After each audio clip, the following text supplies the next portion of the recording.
आज हम एक ऐसी शख्सियत के बारे में बात करने जा रहे हैं जिन्हें हम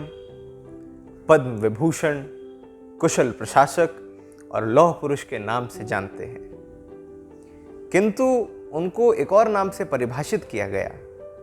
हिंदू हृदय सम्राट परम श्रद्धेय कल्याण सिंह जी, जिन्हें पूरा देश बाबूजी के नाम से जानता है। हेलो, मेरा नाम है आदित्य लोधी और श्रद्धेय कल्याण सिंह जी, जिनका जन्म 5 जनवरी 1932 को उत्तर प्रदेश के अलीगढ़ जिले में हुआ। कल्याण सिंह जी के पिताजी का नाम तेजपाल लोधी था और उनकी माता का नाम सीता देवी था। कल्याण सिंह जी का विवाह 1952 में रामवती देवी से हुआ। आदरणीय बाबूजी लोधी राजपूत समाज से आते थे, जो कि पिछड़ी जाति में आता है, और बाबूजी शुरुआत से ही संघ के स्वयंसेवक रहे। उसके बाद वह एक विद्यालय में अध्यापक भी रहे, लेकिन जब वह राजनीति में आए और तब भारतीय जनता पार्टी का गठन हुआ, और भारतीय जनता पार्टी के गठन के समय वह पार्टी के संस्थापक सदस्यों में से एक थे। बाबूजी हमेशा से ही संघ की विचारधारा पे चले और जो कि उनके अंदर हमेशा बनी रही। जैसा कि मैंने आपको बताया कि आदरणीय बाबूजी का परिचय ही हमेशा एक कुशल प्रशासक और लौह पुरुष का रहा, क्योंकि कल्याण सिंह जी की एक हुंकार से उत्तर प्रदेश के बड़े बड़े राजनेताओं से लेकर देश के प्रधानमंत्री माननीय अटल बिहारी वाजपेयी भी उनकी बात को नजरअंदाज नहीं कर पाते थे। और यही एक आभा मंडल उनकी शख्सियत का था कि वह जहां बैठ जाते थे, उनकी एक पर्सनालिटी में ही एक धमक थी, जो लोग हमेशा देख के उसे तारीफ करते थे और कहते थे शख्सियत हो तो ऐसी। और ऐसी शख्सियतें जो हमारे देश में जन्मी, उन्हीं में से एक कल्याण सिंह। भारतीय जनता पार्टी जब पहली बार सत्ता में आई और पार्टी का सबसे पहला मुख्यमंत्री जो इस उत्तर प्रदेश में बना, वह आदरणीय कल्याण सिंह जी बने। और 1991 में जब वह मुख्यमंत्री बने तो उस समय के तत्कालीन शिक्षा मंत्री माननीय राजनाथ सिंह जी, उन्होंने एक प्रस्ताव पारित कराने की कोशिश करी, जो कि नकल अध्यादेश का था। कैबिनेट में उन्होंने इस प्रस्ताव को रखा, लेकिन कैबिनेट के मंत्रिमंडल ने उसको स्वीकारा नहीं। लेकिन जब इस चीज से निराश होकर राजनाथ जी मुख्यमंत्री आवास आदरणीय कल्याण सिंह जी से मिलने गए और उन्होंने अपने विचार और अपना भाव दोनों ही आदरणीय कल्याण सिंह जी के सामने रखा, और बाबूजी ने इस पे कोई खास रिप्लाई नहीं दिया। तो शिक्षा मंत्री जी निराश होकर वापस लौट आए। लेकिन जब अगले ही दिन कैबिनेट बैठी और प्रस्तावों का बंडल रखा था, तो कल्याण सिंह जी ने बीच में से नकल अध्यादेश का प्रस्ताव निकाला और सभी मंत्रिमंडल के लोगों से कहा कि इस पर कोई बहस नहीं होगी, यह प्रस्ताव पूर्ण बहुमत से पारित किया जाए। इस घटना के बारे में खुद माननीय राजनाथ सिंह जी ने आदरणीय कल्याण सिंह जी की शोक सभा में इस घटना के बारे में बताया कि बाबूजी को देख के सीखने को मिलता था कि राजनीति सिर्फ सरकार बनाने के लिए ही नहीं, बल्कि समाज और देश बनाने के लिए भी की जाती है। और उन्होंने इसका भी जिक्र करा कि हम बाबूजी से कहते थे कि भाई साहब, हम तो भूतपूर्व मुख्यमंत्री हैं, लेकिन आप अभूतपूर्व मुख्यमंत्री हैं, क्योंकि जो कल्याण सिंह जी की कार्यशैली थी,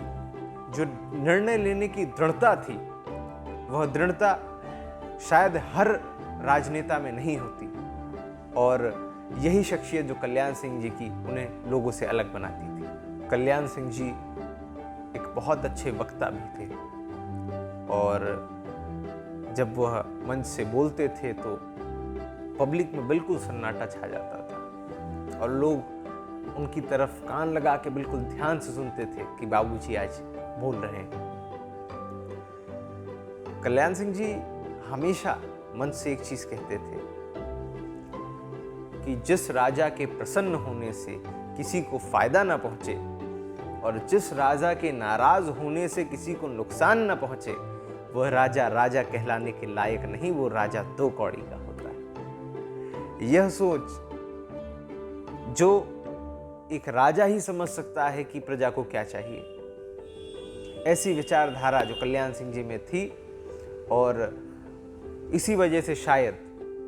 जो लोग थे, जो पब्लिक थी, वो उनको बहुत पसंद करती थी और कहती थी कि ऐसा बोल्ड लीडर शायद ही ढूंढने पे कहीं मिलेगा। जैसा कि मैंने आपको बताया कि एक लौह पुरुष, आज भी मैं जब भारतीय जनता पार्टी के वरिष्ठ लोगों से मिलने का मौका मिलता है और आदरणीय बाबूजी के समय के जितने भी ब्यूरोक्रेट्स हैं, उनसे जब मिलता हूं तो वह खुद इस चीज का जिक्र करते हैं कि आज के समय को देखते हुए जब वे कहते हैं ये तो कुछ नहीं साहब, हमने कल्याण सिंह जी का दौर देखा था, एक ऐसा फ्रीक्वेंट लीडर कि वो उसने पूरी छूट दी थी कि आपको सभी चीजों को सुधारना है, उसमें कहीं भी कोई दबाव लेने की जरूरत नहीं है। और कल्याण सिंह जी जो एक एक जन व्यक्ति से जुड़े रहते थे, और सबसे बड़ा उनका बयान जो 1992 में आया, जब 6 दिसंबर 1992 को कार सेवक मस्जिद के पास पहुंचे, तो इस चीज का तो खुद कल्याण सिंह जी ने इसके बारे में बताया है कि जब दोपहर 1 बजे भारत सरकार के गृह मंत्री आदरणीय एसपी चौहान साहब का मेरे पास फोन आया और उन्होंने कहा कि मुख्यमंत्री जी, मुझे यह सूचना है कि कार सेवक गुंबद के करीब पहुंच गए हैं, आपके पास क्या सूचना है? तो बाबूजी ने कहा कि गृह मंत्री जी, आपकी सूचना से 2 कदम आगे की है कि कार सेवक गुंबद के ऊपर चढ़ चुके हैं और कार सेवकों ने गुंबद को तोड़ना भी शुरू कर दिया है। लेकिन चौहान साहब, इस बात को रिकॉर्ड कर लेना कि मैं गोली नहीं चलाऊंगा, गोली नहीं चलाऊंगा, गोली नहीं चलाऊंगा। ऐसा बोल्ड लीडर जिसने जो एक बार निर्णय लिया उसके बाद कभी भी पीछे नहीं बढ़ा, मुझे नहीं लगता कि ऐसे लीडर हमें बार बार मिलेंगे। तो यह थे कुछ ऐसी बातें